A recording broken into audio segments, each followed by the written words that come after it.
Okay, let's begin by discussing security in network design. Uh,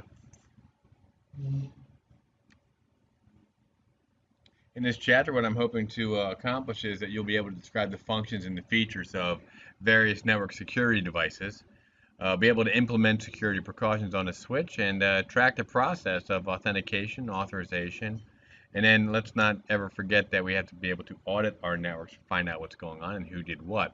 Explain the available options and network access control methods, and of course configure the security measures on our wireless networks, which is one of the struggles that we have to deal with most often today.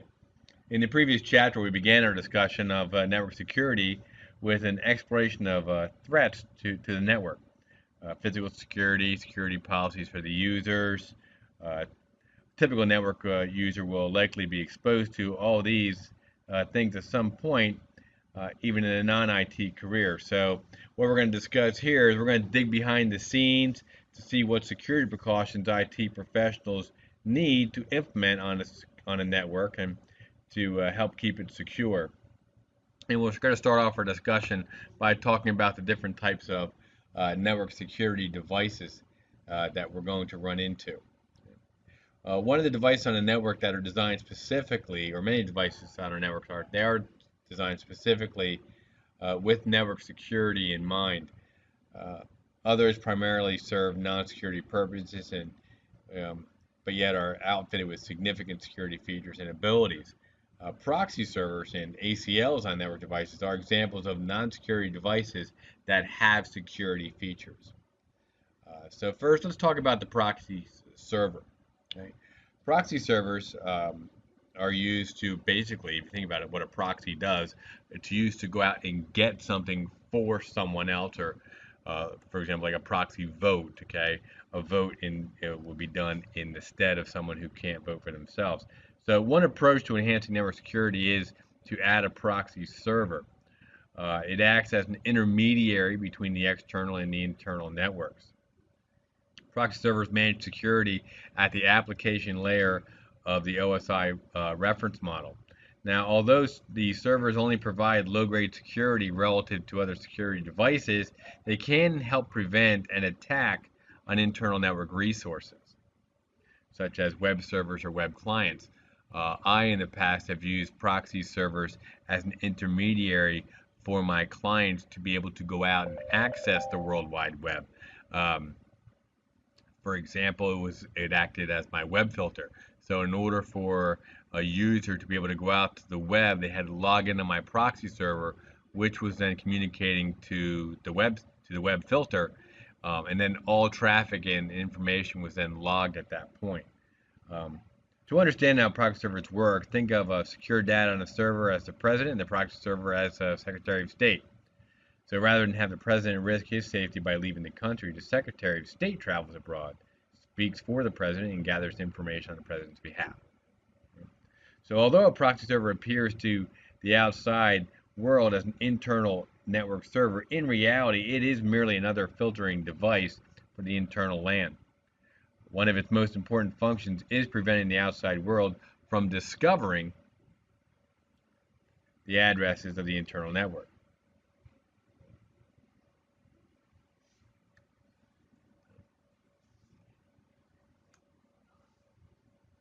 Uh, we may have noticed, you may have noticed that the proxy servers or services sound similar to what network address translation does, or NAT, and that we talked about earlier.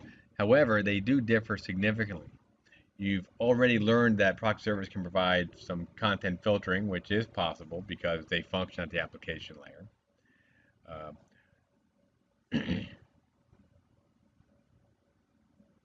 Uh, the network layer, and proxy servers can also improve performance for users accessing resources external to their network by caching files.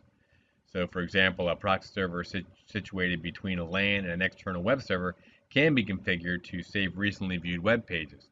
Therefore, the client would not have to go out to the World Wide Web to get the web page. It's already been cached on the web server and can be delivered to the client at a faster rate. Proxy servers access resources on the internet for a client. A reverse proxy provides service to internet clients from servers on its own network.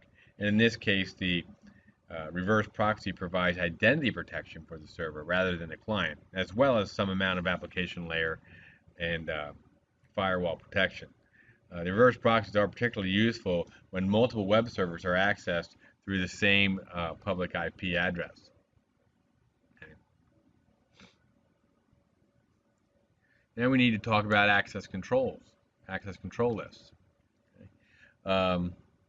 Before a hacker on another network can gain access to your files on your network server, the hacker must traverse one or more switches and routers. Now, although devices such as firewalls, described later on, provide more tailored security, manipulating a switch and router configurations affords a small degree of security, which some of you have already done in your risk management lab that I had you do. Now, so as I said, although these devices like firewalls described later provide more tailored security, um, especially when these devices sit on the near edge of your network, they can control access to the network. And what we're going to talk about next is the fundamental way to control traffic through routers, layer 3 and layer 3 switches, and also firewalls. A router's main function is to maintain packets and determine where to direct them based on the network layer addressing information. Now, thanks to an router's ACL or access control list or access list, routers can also decline to forward certain packets depending on their content. Okay? An ACL acts like a filter to instruct a router whether to permit or deny information coming through. Network layer protocols that you can filter would be, say, IP or ICMP. Transport layer protocols, TCP or UDP. You can block based on source IP addresses or TCP or UDP numbers. Each time a router receives a packet, it'll examine the packet and refer to the ACL to determine whether or not it's going to be allowed to go through or not.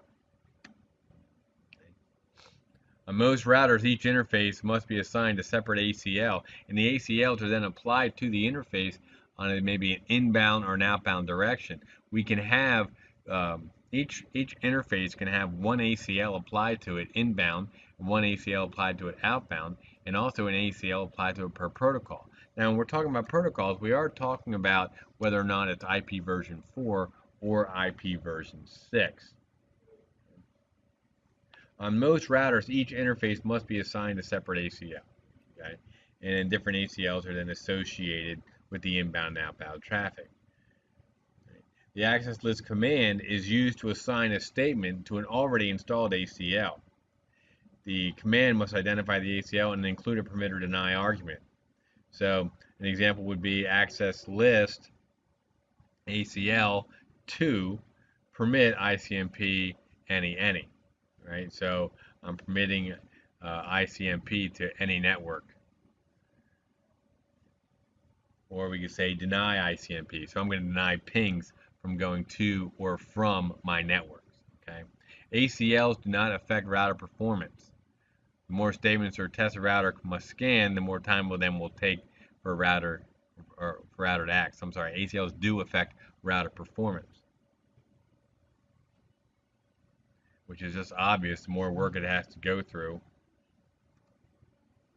the more overhead, the more processing it will actually take. Okay. An access list is not automatically installed in a router. If you don't configure an ACL, the router will allow all traffic through. Once you create an ACL and assign it to an interface, you have explicitly permitted or denied certain types of traffic. Naturally, the more statements or tests a router must scan, in other words, the longer the ACL, the more time it will take for the router to act. Next thing I want to talk about is a firewall, which is a specialized device or software that specifically filters or blocks traffic between networks. A firewall protects a network by blocking certain traffic from traversing the firewall's position, similar to a bouncer checking the ID at an entrance to a private club. So while firewalls include filtering from ACLs, they also offer a wide variety of other methods to evaluate, filter, and control traffic. Firewalls might be placed internally, residing between two interconnected private networks. More commonly, firewalls placed on the edge of the private network, monitoring the connection between a private network and a public network, such as the internet. So as shown here in this example, It's a network-based firewall, and it's called this because it protects the entire private network. So here, as you can see, it shows the dedicated firewall appliances that might be purchased for a medium-sized or large corporation network. You also see the firewall features integrated in the routers, switches, and other network devices. Other types of firewalls, known as a host-based firewall, only protect the computer in which they're installed. That would be an example of the Linux firewall that you would do a lab on for me, and also the Windows firewall as well. Some firewalls do packet filtering, uh, which is the simplest form of firewall, which is a network device or application that examines the header of every packet of data it receives on its interfaces after inbound traffic. And then the firewall refers to its ACL to determine whether the type of packet is authorized to continue on to its destination, which is you're seeing here in the example. If a packet does not meet the filtering criteria, the firewall will block the packet from continuing. However, if a packet is not, if a packet does meet the filtering criteria, the firewall allows the packet to pass through to the network and the firewall is protecting. This is a common feature of most SOHO routers, or a small office home office router. Okay.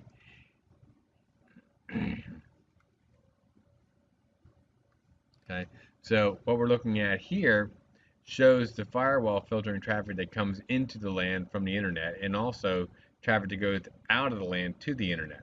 One possible reason for blocking internet traffic, internet-bound traffic, is to stop worms from spreading. So in this example, if you're running a web server, which in most cases only needs to respond to incoming requests, you could then configure a filtering firewall to block certain types of outgoing transmissions. Okay. Often firewalls ship with a default configuration designed to block the most common types of security threats. So in other words, the firewall may be pre-configured to accept or deny certain types of traffic. However, many network admins choose to customize their firewall settings. For example, blocking additional ports or adding criteria for the type of traffic that may travel in or out of the ports. In most cases, you will find that the standard firewall setup is good enough to start, okay, and will block most of the threats that are coming into your network. In most cases, common packet filtering would be to look at source and IP addresses. It's going to look at the TCP header to find out what's in the data that's coming in. It's going to look at whether or not it's UDP or ICMP. They're usually blocking pings, which would assist you in having a denial of service be hit up on your network. Furthermore, network admin might decide to or disable or block certain well-known ports like NetBIOS ports, which is 137 and 138, 139.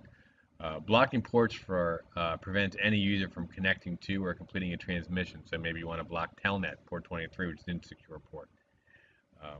Ports can be blocked not only on firewalls but also on routers, servers, or any device that uses ports. So for example, if you establish a web server for a testing but did not want anyone in your organization to connect to your test your web pages just yet, you could block port 80 on that server. Be careful, however, when opening or blocking ports used by multiple protocols or types of connections like SSH, port 22. An incorrectly configured firewall is an easy thing to overlook when trying to troubleshoot a newly installed application or host. It can cause definite issues. For greater security, you can choose a firewall that performs more complex functions than simply filtering packets. Among those factors to consider does the firewall support encryption? Does the firewall support user authentication? Does the firewall allow you to manage it centrally and through a standard interface? How easy can you establish rules to access to and from the firewall? Does the firewall support filtering? at the highest layers of the OSI model? Does it do content filtering? Does the firewall provide internal logging? Does the firewall have the capabilities of an IDS or IPS? Does the firewall protect the identity of your internal LAN's address from the outside world? Can the firewall monitor packets according to an existing traffic stream? So a stateful firewall is able to inspect each incoming packet to determine whether it belongs to a currently active connection, called a stateful inspection, and is therefore a legitimate packet. And a stateless firewall manages incoming packets as a standalone entity without regard to currently active connections. Stateless firewalls are faster than stateful, but are not as sophisticated. And then your SOHO wireless routers typically acts as a firewall and includes packet filtering options at the other end of the spectrum. Devices made by Cisco or Fortinet for enterprise-wide security are known as security appliances and can perform several functions such as encryption, load balancing, and an IPS which is Internet Protection and Security or Prevention.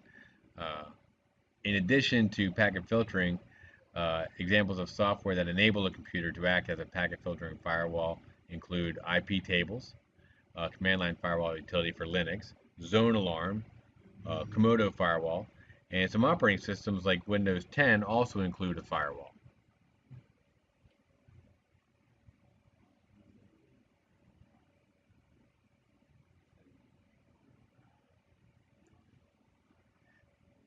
Next thing I want to talk about will be something called Unified Threat Management. Now, if we have an IDS, which is our intrusion detection system, an IPS, which is our intrusion prevention system, if we combine all these items together and we unify them, we call it a unified threat management. So in addition to the increasing complexity of threats against computing resources, vendors of firewalls and other related products continue to improve and innovate. And one such innovation is unified threat management, which is a security strategy that combines multiple layers of security appliances and technologies into a single safety net. A UTM solution can provide a full spread of security services managed from a single point of control. And one disadvantage to this arrangement is that the total really is the sum of all of its parts. So if one layer of coverage in a UTM is low quality, overall protection is significantly compromised. And then we want to talk about the next generation firewall, which is firewalls that operate at the network layer of the OSI model. And they examine only network addresses. They cannot distinguish between a user who is trying to breach the firewall and a user who is authorized to do so. So for example, if your organization might host a web server which necessitates accepting requests for port 80 on that server, in this case, a packet filtering firewall, because it only examines the packet header, could not distinguish between a harmless web browser and a hacker attempting to manipulate her way through the website to gain access to the network. So for more thorough security, a firewall that can analyze data at higher layers will be required. And we sometimes call this a subset of the UTM, which is next generation firewalls, also called a layer 7 firewall. Some of these next generation firewalls are what we call application aware, which means they can monitor and limit the traffic to specific applications, including the application's vendor and digital signature. They're user aware, which means they can adapt to the class of a specific user or user group. They are context aware, which means they adapt to various applications, users, and devices. They have a more what we call granular control. Next thing we want to talk about with firewalls would be troubleshooting. And the most common cause of firewall failure would be a misconfiguration, which is why, unless you're 100% literate in the setup of a firewall, sometimes going with the out-of-the-box config and then adding rules to that, or deleting other rules, or customizing some of those rules, is usually your best bet. Because configuring an enterprise firewall can take weeks to achieve the best results, and the configuration must not be so strict that it prevents authorized users from doing their jobs. It's better yet to, um, at that point, start changing the firewall to become more strict as we find or fine tune our current firewalls. So now I want to talk about something called an intrusion detection system. Okay, which I've mentioned a few times. It's a standalone device, an application, or a built-in feature running on a workstation or server or switch or a router or a firewall. It monitors network traffic, generating alerts about suspicious activity, whereas a router's ACL or firewall acts like a bouncer to a private club who checks everyone. Intrusion who checks everyone's ID and ensures that only club members are allowed through. An IDS is generally installed to provide security monitoring inside the network, similar to security personnel sitting in a private room monitoring a closed-circuit TV. Okay. These days, IDS are most commonly exist as an embedded feature in what we talked about earlier, which is a UTM. Okay. An IDS uses two primary methods for detecting threats on the network: statistical anomaly detection, which compares network traffic samples to a predetermined baseline in order to detect anomalies beyond certain parameters. We also have signature-based detection, which looks for identifiable patterns, or what we call signatures, of code that are known to indicate specific vulnerabilities, exploits, or other undesirable traffic on the organization's network, such as games. To maintain effectiveness, these signatures must be regularly updated in a process called signature management. It also includes retiring irrelevant signatures and selecting the signatures most relevant to a specific network's needs in order to most efficiently monitor the network traffic. We have two types. We have an IDS can be a host-based, which means it's going to run on a single computer, or we can have it as a network-based, which means its design is to monitor the traffic coming into or out of a particular network.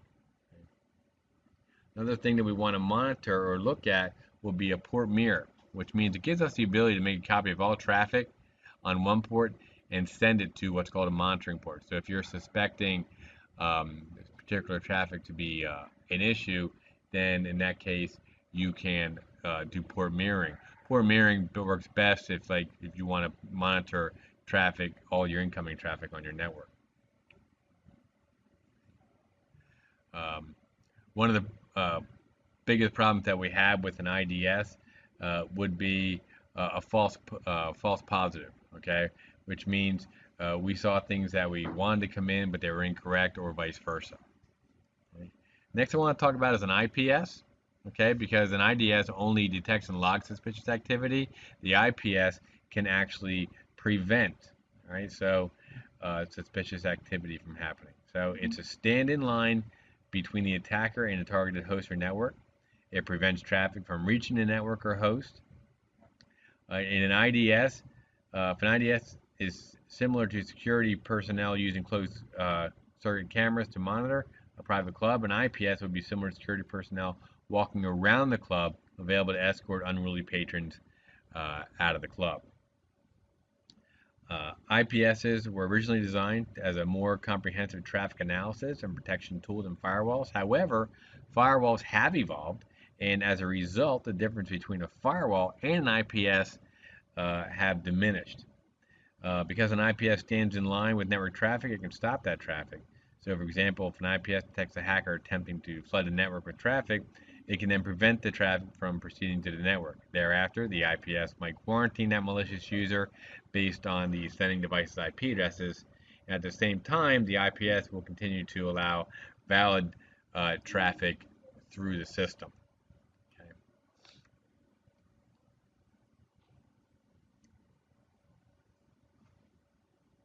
Next thing I want to discuss will be what we call security information and event management.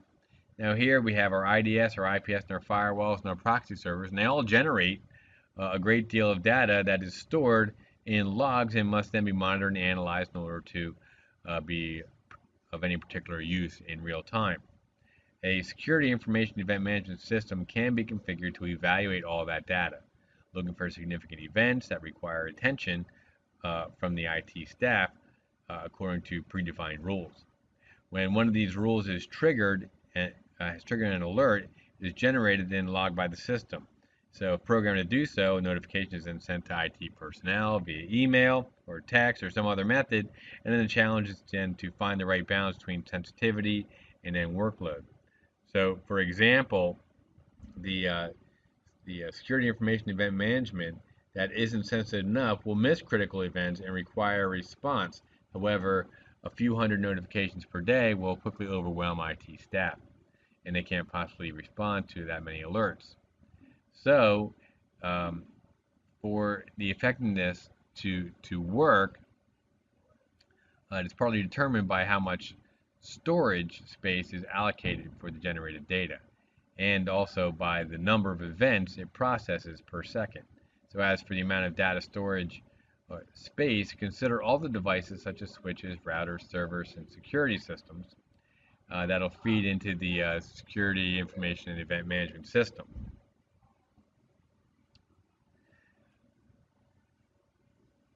And then allow for future growth based on that.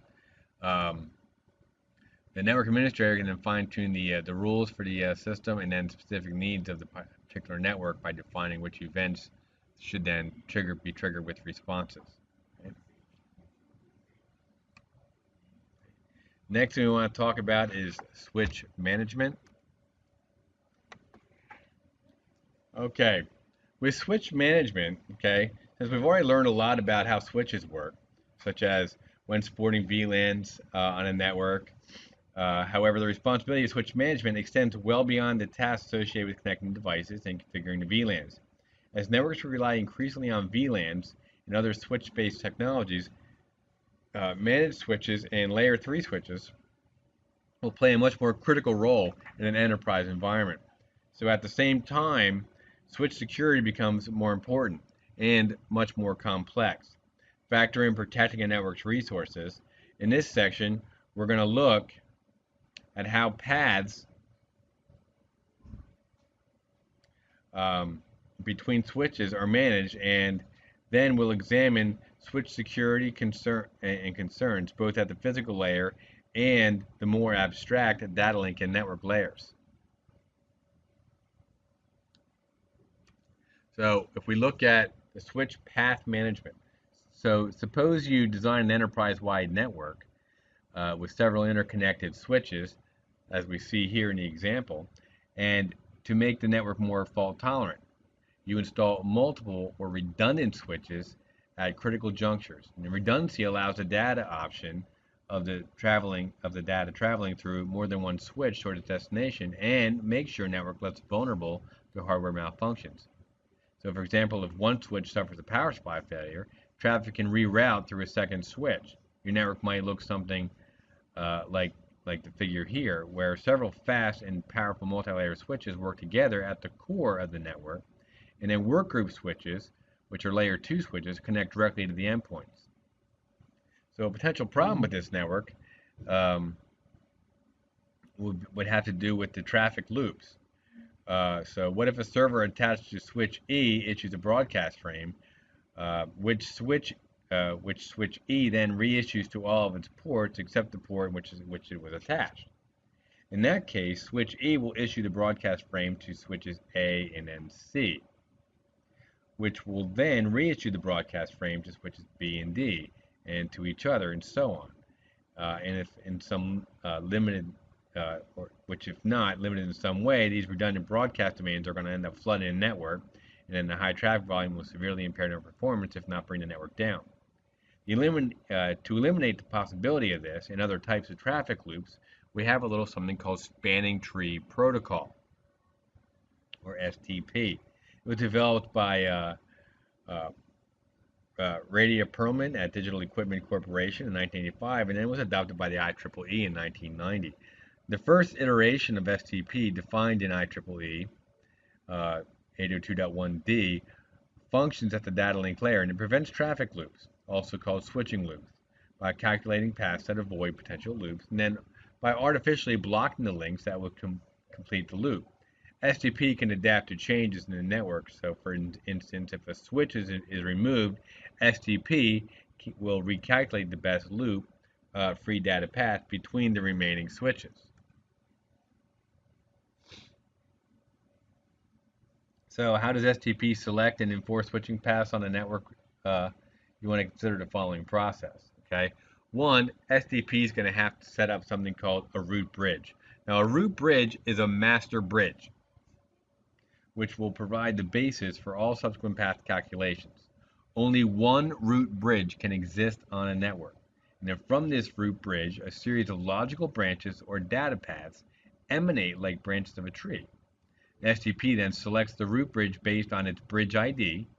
Bridge ID is a combination of a 2-byte priority field, which can be set by a network admin, and the bridge's MAC address. So to begin with, all bridges on the network share the same priority number. And so the bridge with the lowest MAC address will then automatically become the root bridge. STP then examines the possible paths between all the other bridges and the root bridge, and then chooses the most efficient of these paths, called the least cost path, for each of the bridges. So to enforce this path, STP stipulates that on any bridge, only one root port, which is the bridge's port that is closest to the root bridge, and then can forward the frames toward the root bridge. STP then disables links that are not part of the shortest path, and to do this, it enables only the lowest cost port for each link between the two bridges to transmit network traffic. This port is called a designated port.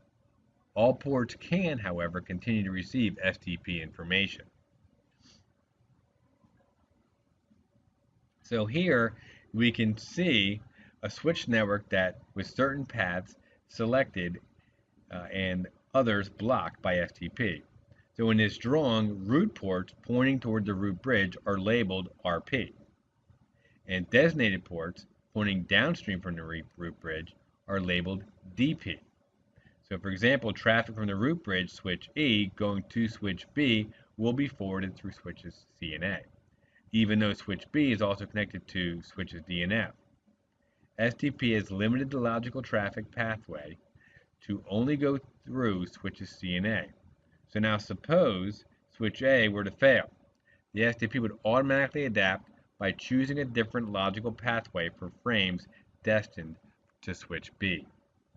STP information is also transmitted between switches via what we call BPDUs, or Bridge Protocol Data Units.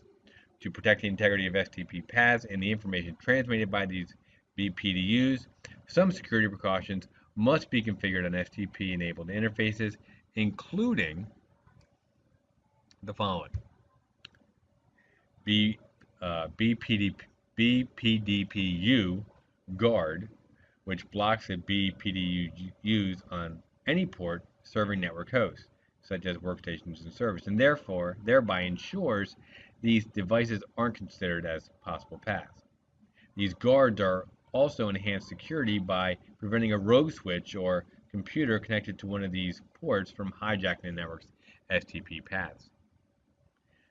The filter disables STP packets on specific ports. So for example, you might use a BPDU filter on the DMARC, where the ISP service connects to the business network to prevent the ISP's WAN topology from mixing with the corporate network topology for the purpose of plotting STP paths. We could do a root guard, which prevents switches beyond the configured port from becoming the root bridge.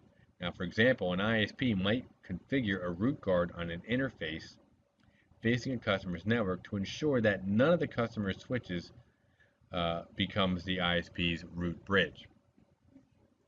Network developers have repeatedly modified STP to improve and customize its functioning. The original STP is considered too slow for today's networks. For instance, it could take up to 2 minutes to detect and account for a link failure. With that kind of lag time, older versions of STP would then just bog down our network, especially when there's high volume. Speed-dependent traffic like telephone and video signals, is involved. Newer versions of STP include the Rapid Spanning Tree Protocol, defined in the IEEE 802.1W, and MSTP, multiple spanning tree protocol, originally defined by the 802.1S standard, can detect and correct for link failures in milliseconds. Trill is the transparent interconnection of lots of links. This is a multi-path link state protocol using ISIS, developed by the IETF. And then there's the shortest path bridging, which is a descendant of STP, defined by the IEEE 802.1AQ. The SPB differs from earlier iterations of STP, and it keeps all potential paths active while managing the flow of data across those paths to prevent loops.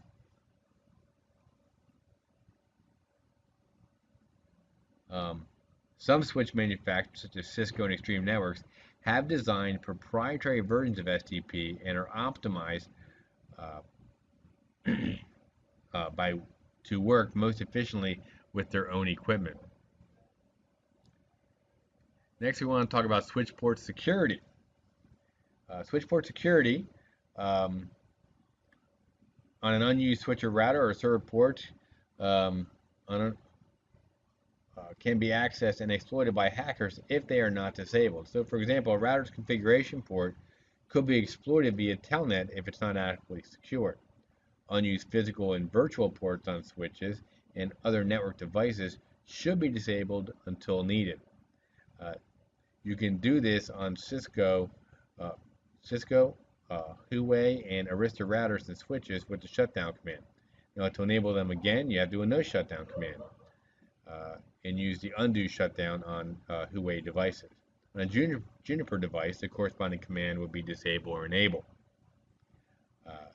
Another Cisco command, which is also used by Arista devices to secure switch access ports, is to use switch port space switch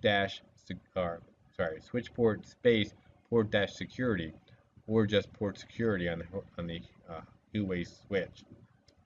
It's essentially a MAC filtering function that also protects against MAC flooding, which makes it a type of flood guard.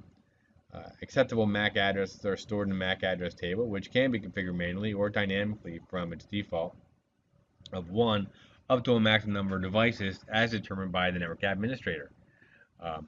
Once the MAC address table is full, a security violation occurs if another device attempts to connect to the port. So by default, the switch will shut down the port, or it can be configured to restrict data from the rogue device. Either way, the switch generates an SNMP notification, which is your Simple Network Management Protocol. On a Juniper switch, the MAC limit command restricts the number of MAC addresses allowed by the MAC address table.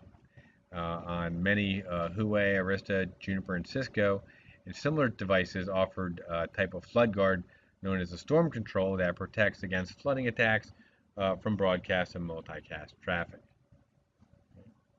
Next thing we want to talk about is the authentication, authorization, and accounting.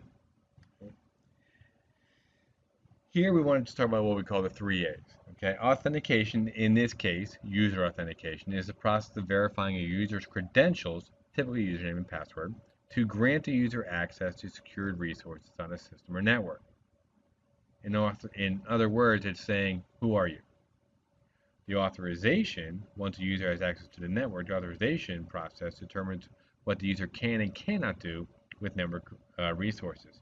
In other words, the authorization asks the question, what are you allowed to do? Authorization restrictions affect layer 2 segmentation, layer 3 filtering, and layer 7 entitlements.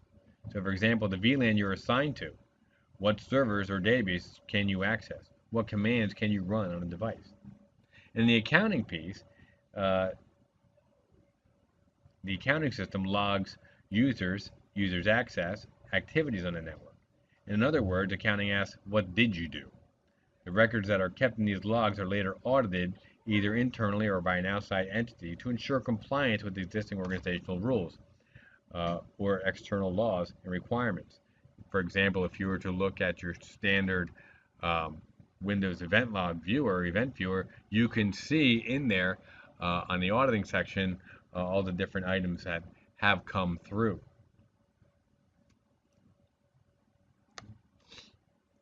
Authentication is a user can be authenticated to a local device on the network with local authentication. A user can sign into Windows using a local user account. And with network authentication, she can sign into the network using her network user account. That will be stored in Active Directory or in a Windows domain. All right, so let's talk about the problem with local authentication. Local authentication is going to have low security. So most end user devices are less secure than network servers.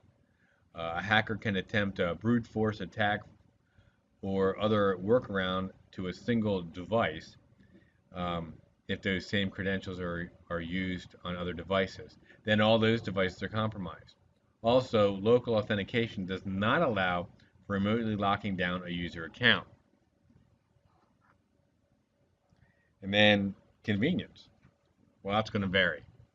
So for only a handful of devices, managing local accounts can be done a lot more easily when setting up a Windows domain, directory services, or all other supporting configurations. However, once you surpass about a dozen devices, the convenience of local authentication declines considerably. And then reliable backup access. In the case of a network failure or server failure, the only workable option is local authentication. So for this reason, networking devices and servers should be configured with a local privilege account that is only used when authentication services on the network are unavailable. And of course, this account should have very secure credentials placed on them.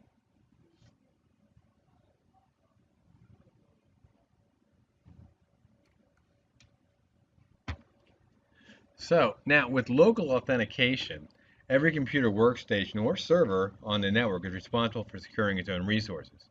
So if several users need access to a file server, for example, each user has to have a local user account on the file server. This local account and password must then match the user account and password that the account holder used to sign into Windows at his or her workstation. So as the network grows, keeping these local accounts straight can be an administrative nightmare. And the time will come when you'll want to just move over to a Windows domain altogether. So in Windows, you can switch from local authentication to network authentication on the domain using the System Properties dialog box. To make the switch in the dialog box, you just click the network ID and then select this computer as part of the business network. You can use it to connect to computers at work or move from so on. There's an entire graphic right there, and it shows you how to do that. You can also switch to the local authentication simply by logon. If you in Windows 10, if you click the how to log on a different domain, you select that. It'll show you your computer name. You do your computer name backslash the local user account and then your password, and you'll be on the local machine at that time as well. The restrictions that we can put on for our networks. So regardless whether you run your network on a Microsoft, Macintosh, or Linux network operating system, you can harden your network by requiring secure passwords to authenticate to the network. So here's a list of additional authentication restrictions that you can put on. You can say what time of day they can get on. Okay. You can do the amount of time that they can log on to your network. You can do source address or who's allowed to log on. You can also put in that if they have attempted to log on, say 3 times, they will be locked out. Or you can also do geofencing, which is a geographic location. It determines the client's location based on their IP address, and then will enforce logon abilities that way. Okay, it uses GPS or radio frequency identification, sends the authentication server to report the location of the device attempting to log into the network, and will then determine whether or not you're allowed to actually get in. Authorization, okay, if we remember, is what you're allowed to access. So even the best authentication techniques, including encryption, locking a door, security policy, password rules, makes no difference if you authorize the wrong network users to access critical data and or programs. So user access on a network um, or network resources will fail or falls into one of these two categories. One, the privilege or right to execute, install, uninstall software, or the permission to read, modify, create, or delete data, files, and folders. The most popular authorization is role-based authentication control. With role-based, network admin receives from a user or a supervisor a detailed description of the roles or jobs the user performs in the organization. The administrator is then responsible for assigning the privileges and permissions necessary for the user to perform only these roles. In addition, all users may require access to certain public resources on the network. So, for example, a portion of the company website available to all employees. In most cases, these public rights are very limited. With role-based authentication, a network admin creates users groups, associates these roles, and assigns privileges and permissions to each user group. Each user then is assigned to a user group that matches the requirement of the role. And in most cases, the user can belong to more than one group. In some situations, however, checks and balances and safety net enforcing and implementing um, role separation. It means each user can only be a member of a single group in order to perform a task at all. If a user is listed in more than one group, all privileges and permissions are locked down for that user. For Windows, as in this graphic here, it shows a computer management window where you can see several built-in user groups and the options to create your own new groups. So for example, if the IT department at a large university will most likely need more than one person who can create new user IDs and passwords for students and faculty. Naturally, the staff in charge of creating these credentials need the correct privileges to perform this task. You could assign the appropriate rights to each staff member individually, but a more efficient approach is to create a user ID and password management group and put all the IT personnel into that group. The accounting side of things um, allows us to view or use a log viewer to make it easier to monitor the different logs and occurrences that are going on our networks. Um, with a Linux or Macintosh network operating system, most logs are generated as text files, and the text files can be quite long, and the network administrator is responsible for making sure that they don't hog server storage space. So in addition, you can install a log file viewer to make it easier to monitor log files for more interesting or what we would call suspicious events. Okay. In Windows, as you can see, you can use the event viewer to view Windows logs. So for example, in this graphic, you can see an audit failure event related to an account that failed to log on. So as you can see, the audit events appear in the Windows Logs security group of the event viewer. Also, before these log events are logged in, you must use group policy to turn on this feature. And as networks continue to grow and get more complex with more organizations, implementing the bring your own device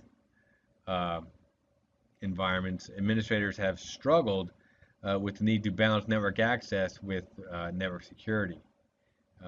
These challenges have in turn sparked a variety of solutions to help manage the complexity of network access control. The network access control systems employ a set of rules called network policies, which determine the level and type of access granted to a device when it joins your network. A popular NAC solution by Cisco includes Cisco Firewalls, router switches, and the ASA, which is short for Adaptive Security Appliance, devices that all collectively perform NAC functions. In addition, Microsoft offers network access protection software that functions as an NAC solution on a Windows server. The The NAC systems authenticate and authorize devices by verifying that the device complies with the predefined security benchmarks, such as whether the device has certain system settings or whether it has specific applications installed. On some networks, software called an agent must be installed on the device before the device can be authenticated. The agent then monitors the device's status regarding the security benchmarks to determine the device's compliance. Two types of agents are commonly used. A non-persistent agent, or dissolvable agent, remains on the device long enough to verify compliance and complete the authentication. Devices might require to periodically reinstall the agent to complete the authentication process again, where a persistent agent is permanently installed on a device. And this is more robust program and might provide additional security measures such as remote wipe, virus scans, and mass messaging. Not all networks require agents. Another option is Active Directory, which allows for agentless authentication, in which the user is authenticated to a domain. Active Directory then scans the device to determine compliance with NAC requirements. Now, not every device that connects to an NAC protected network must be pre-configured as an approved device. Guest devices can be granted limited access to network resources in a guest network or a public network, which provides a layer of protection from the private network's resources.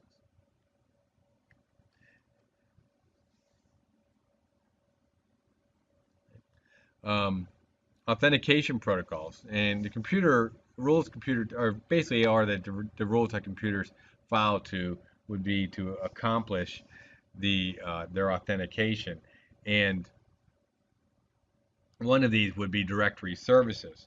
So in order for clients to authenticate to network resources as opposed to individual devices, some sort of directory server on the network must maintain a database of account information, usernames, passwords, or any other authentication credentials.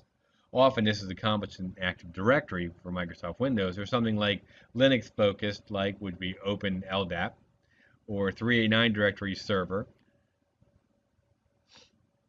All these options are built to be LDAP compliant. LDAP is lightweight directory access protocol. It's a standard protocol for accessing an existing directory. The mechanisms of LDAP dictate some basic requirements for any directory it accesses, and so there is a lot of commonality in how directory services are configured. Regardless of the software used, LDAP can query the database, which draws information out of the database, and they can also be used to add new information or edit existing data. By default, Active Directory is configured to use Kerberos protocol, which we're going to talk about shortly. However, AD can use LDAP instead or use both side by side. When supporting AD together, Kerberos provides authentication with the database, and then LDAP provides authorization by determining what the user can do while they're on the network. All right, we're out of here. So we just mentioned Kerberos. So what is Kerberos? Right. Kerberos, okay, is an authentication protocol configured by default in Active Directory, cross-platform authentication that uses key encryption to verify the identity of clients and to securely exchange information after a client logs onto a system. It's an example of a private key encryption service and is considered especially secure. So if we were to look at how it actually works, okay, Kerberos does not automatically trust clients. Instead, it requires clients to prove their identities through a third party. It's similar to what happens when you apply for a passport. Government does not simply believe that you are who you are, for example, Corey Steen, but instead requires you to present proof such as your birth certificate in addition to checking the validity of a client. Kerberos communications are then encrypted and are likely to be deciphered by any device on the network, or unlikely to be deciphered by any device on the network other than the client. So to understand specifically how a client uses Kerberos, you need to understand some of the terms used when discussing the protocol. Okay. One, principal. Principal is the Kerberos client or user. Second is the KDC, or the key distribution center. It's the server that issues the key to the clients during initial client authentication. And then a ticket, which is a temporary set of credentials that a client uses to prove to other servers that its identity has been validated. A Kerberos server runs two services. One of them is the authentication service, initially validates the client. In our uh, uh, carnival analogy, this would be the box office at the entrance gate. Okay? And then the ticket granting service, which issues tickets to authenticated client for access to service on the network. This would be the ticket booth inside the fairgrounds at the carnival, where you would show your wristband to get more tickets. And as you learn the basic terms used by Kerberos, you can follow the process it requires for client-server communication. Now, bear in mind that the purpose of Kerberos is to connect a valid user with a network service the user wants to access, such as email, printing, file storage, databases, web applications, etc. To accomplish this, both the user and the service must register their own keys with the AS, the authentication service, ahead of time. So in this figure here, it shows how the ticket granting service works. So suppose the principal or the client is Jamal, and the following steps describe, okay, uh, the Kerberos authentication process. So what happens here in step one? Jamal first logs onto the network. His computer sends an authentication request to the AS, and the request then contains Jamal's username, but not his password. However, the timestamp on the request is encrypted with Jamal's password. Then the AS on the KDC first confirms that Jamal is in its database and uses his password retrieved from the database to decrypt the timestamp. If all goes well, the authentication service will then generate a session key, which is used for encryption and decryption for future communication, and encrypts this key with the user's password. The authentication system also generates a ticket granting ticket, which will expire within a specified amount of time. So by default, the limit is 10 hours. The TGT is like the wristband at our carnival. Now, to prevent counterfeiting, the TGT is encrypted with a secret KDC key so that only the KDC can read and confirm then its legitimacy. After receiving the ticket, the principal decrypts the session key using the user's password. If the correct password is used, then the decryption is successful. Then the TGS validates the ticket and the rest of the request message's contents, and then creates a ticket that allows Jamal to use the network service. This ticket, okay, then includes the service's name, a timestamp, the service's key session, all encrypted using the session key issued by the principal earlier. It also includes information the service will need to confirm the request is valid, including the principal's session key. This part is encrypted using a key that the service knows, but the principal does not. And Jamal's computer then decrypts the information it needs using the session key. It then creates a service request that contains the encrypted information from the TGS plus a timestamp encrypted with the session key. This service decrypts a ticket using its own secret key, finds principal's session key included in the ticket, and then decrypts the remainder of the message to confirm its validity. Finally, the service verifies the principal requesting its use is truly Jamal, as the KDC indicated, and allows then access. Next, we want to look at what we call a single sign-on. Okay, Kerberos is an example of a single sign-on. a form of authentication in which a client signs on one time to access multiple systems or resources. The primary advantage of single sign-on is, well, its convenience. Users don't have to remember several passwords.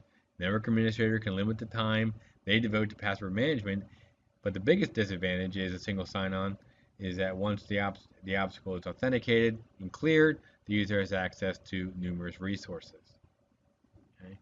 Another thing we need to talk about is two-factor authentication. Here, user must provide something and know something. So, for example, he might have to provide a fingerprint scan as well as enter a password. And then multi-factor authentication, well, we got 5 categories of authentication servers. Okay, so here it's the example would be something you know, something you have, something you are, somewhere you are, and something you do. Okay? Something you know will be a PIN number or biographical data. Something you have is an ATM card or a smart card or a key. Something you are is your fingerprint, a facial pattern, an iris pattern. Somewhere you are is your location in a specific building or a secured closet. And something you do is maybe a specific way you type or a specific way you talk. Multi-factor authentication requires at least one authentication method from at least 2 different categories. And we can also have a security token, which is a device or application that stores or generates information such as a series of numbers or letters known only to its authorized user. Next thing we want to talk about is Radius. Okay? Radius is remote authentication dial-in service. In environments that support many simultaneous connections and several user IDs and passwords, it might make sense to use a centralized service to manage access to resources across all 3 functions of the AAA or AAA. Now, by far the most popular AAA service is Radius. It's an open source standard developed by Livingston Enterprises in '91 and later standardized by the IETF. It runs in the application layer and can use either UDP as of 2012 or TCP. The TCP in the transport layer Radius treats authentication and authorization as a single process, meaning that the same packet is used for both functions, while accounting is a separate process. And there's just an example here. It shows a Radius server managing network access for local and remote users. Radius can run on almost all modern operating systems. While Radius includes some very sophisticated accounting features, it also encrypts the password in transmissions, and so is not as secure as TACS, which is the Terminal Access Controller Access Control Plus. This offers network administrators the option of separating the authentication authorization and auditing capabilities. So for instance, it might provide access and accounting functions, but use another technique such as Kerberos to authenticate the users. It differs from Radius in that it relies on TCP, not UDP. It was developed by Cisco Systems for a proprietary use. It is typically installed on a router or a switch rather than on a server, and is most often used for device administration, access control for technicians, although it can be used for network resource access for users. And encrypts all information transmitted for AAA, where Radius only encrypts the passwords. Next thing I want to talk to you guys about would be wireless security. We have different types of wireless security, and we actually have a wireless networking chapter. We're going to begin by talking about wireless network security, and that we already know about the inherent weakness of the wired equivalent privacy and security improvements made through wired Wi-Fi protected access, or WPA. WPA2, and WPA2, which came after WPA. So to begin, we want to look at the OSA, or Open Systems Authentication, where no key is used at all in the wireless access client, knowing only the access point's SSID. Then we have shared key authentication, where all wireless access clients use the same key, which can then be used for encrypted transmissions. However, the key can be cracked, compromising the security uh, for all clients on the network. Wi-Fi protected access, or WPA,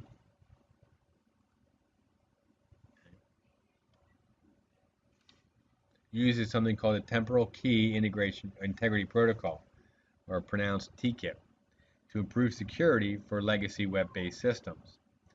It has three significant improvements: message integrity, key distribution, and encryption. It uses the RC4 or Rivas Cipher 4, a now insecure encryption, but it's still widely used. WPA2, data confidentiality method used in WPA, they were replaced by stronger technologies for the updated version. Uses CCMP, which is short for counter mode with CBC, or cipher block chaining. It uses MAC, which is Message Authentication Code Protocol, and includes wireless security for newer devices that use WPA2.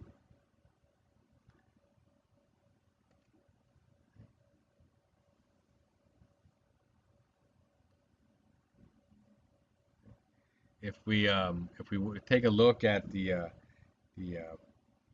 personal versions of WPA2, of WPA and WPA2, on many wireless routers and access points, you might have noticed options for WPA and WPA Enterprise, or WPA2 Personal, or Personal or WPA2 Enterprise. The personal version WPA and WPA2 are sometimes referred to as WPA PSK, where PSK is short for pre-shared key. It's a common configuration on home wireless networks where you just have to know the passphrase to get in, where WPA2 is going to require you to use a radius server in order to access the network. Okay. Three main EAP entities are the device or supplicant, which is a device requesting the authentication, the authenticator, which is a network device that initiates the authentication process, and the authentication server itself, the server that performs the authentication. The conversation between these entities looks something like the diagram that you see before you. And the steps for this would be first step, the wireless device associated to the access point. Then the supplicant requests authentication. And after the supplicant responds, the authenticator forwards the information to the authentication server, usually a radius server. The server then will respond with one request and response in its first request. And then if the responses match what the server expects, the server then authenticates the supplicant. Otherwise, the authentication would then fail. Similar to how HTTPS uses SSL and TLS to ensure the web transmission, EAP-TLS uses the TLS encryption to protect communications. EAP-TLS uses PKI, the public key infrastructure certificates, to exchange the public keys over using the transport layer security.